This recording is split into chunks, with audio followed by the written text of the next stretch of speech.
During the 1930s, Japan started their campaign of imperial expansion in the Western Pacific region. They wanted to overthrow the American and European powers and eventually take control over their Western Pacific neighbors. The Philippines was the best place to start for them. Controlling this country would not only deprive the U.S. of an army base in the area, but also provide the Japanese with a base for advances on the Dutch East Indies. Not to mention, it would also secure the lines of supply and communication between Japan and their newly conquered territories. Manila, Philippines was once called the Pearl of the Orient due to the city being, quote, a beautiful, elegant metropolis, as described by the Washington Post. On December 6, 1941, life was normal for all Philippine citizens. This all changed the next day, however, when the Japanese launched their surprise attack on the city. Before the war, we are very peaceful. It's a peaceful place to go to. On December 7, 1941, the Japanese invaded the Philippines.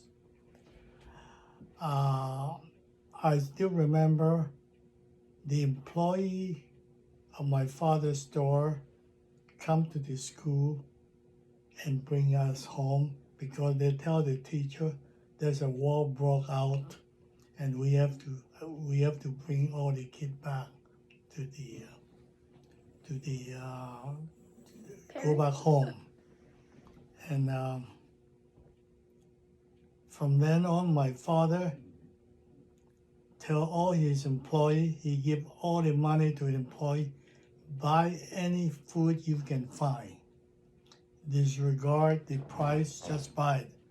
So we bought all the food, we store all the food in the storage in our warehouse. And there's so much food, even after the war, we still have the warehouse of food. And every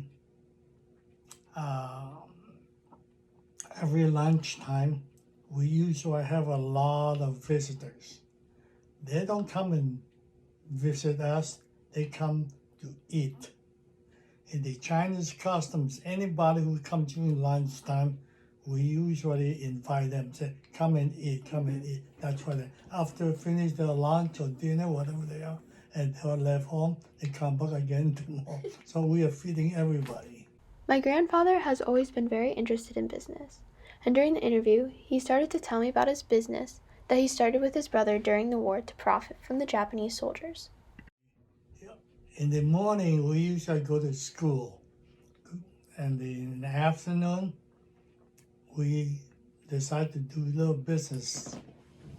Me and my brother, we start thinking selling some roast peanuts or whatever it is. And we told my mother, my mother said, it's okay, I roasted peanut, you two can go and sell it. We put the peanut in front of us, we carry the peanut around the street selling peanuts. And then the profit is pretty good. And after we have so much profit, we decide to go into the business in cigarettes.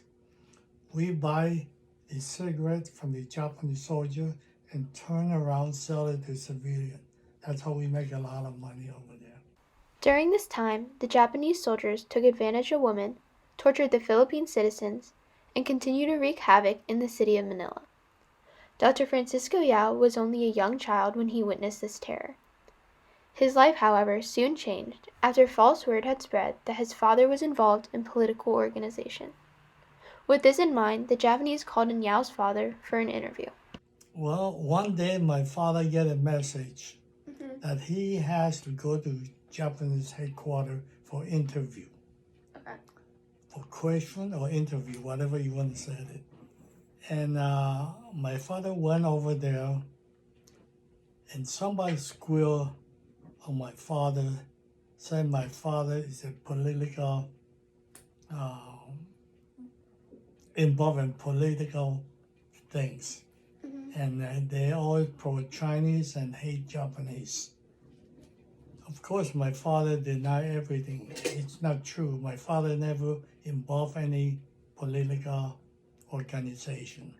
It happened one of the Japanese interpreter is a businessman before the war. He knew my father very well.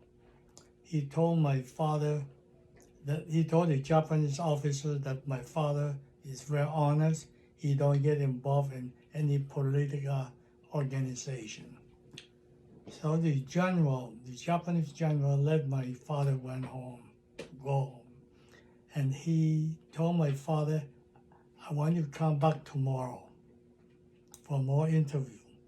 Of course, my father and my mother know that when he go back the next day, he'll be in trouble. So we started run away. The Japanese, if they cannot catch anybody in the family, they usually go after their kid, their oldest son or whatever they are. That's what they think. So, and then my father and my brother and me, we ran away. We lived from houses to houses, from friend to cousin. This going on for almost 2 years.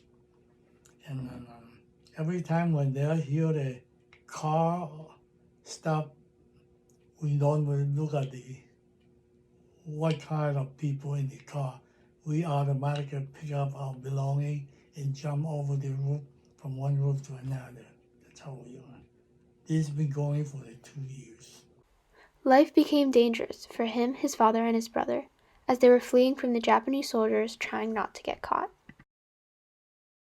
So what would have happened if you guys were caught? Well, we don't know. It doesn't sound good. They usually get shot or get killed. Dr. Yao remembers witnessing the brutal torture of the citizens. He even remembers one instance where he witnessed the killing of American soldiers. Oh God, yes. We see so many people get killed.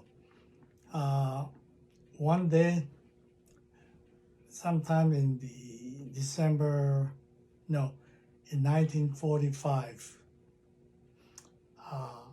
the American vanguard get into the city, and they searched the Japanese from house to house.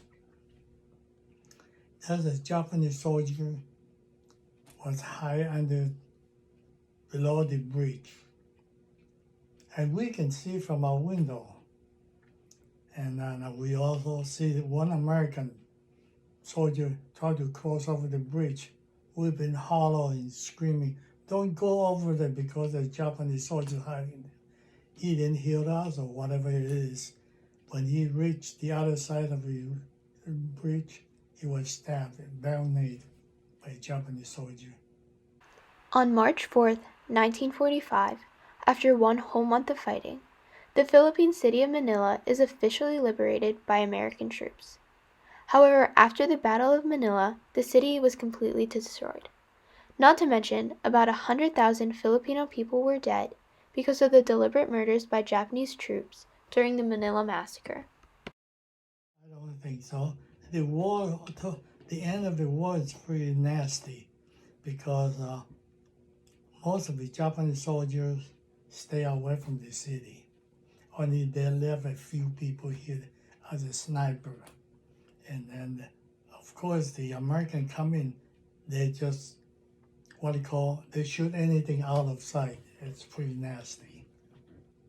After finishing the interview and learning of all the horrors that my grandfather underwent during the war, I asked him if he had learned any lessons from it.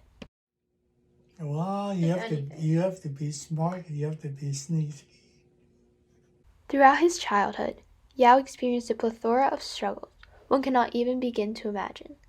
I'm glad that I was able to learn about his past and experience his story. This was The Fugitives, the escape from the Japanese.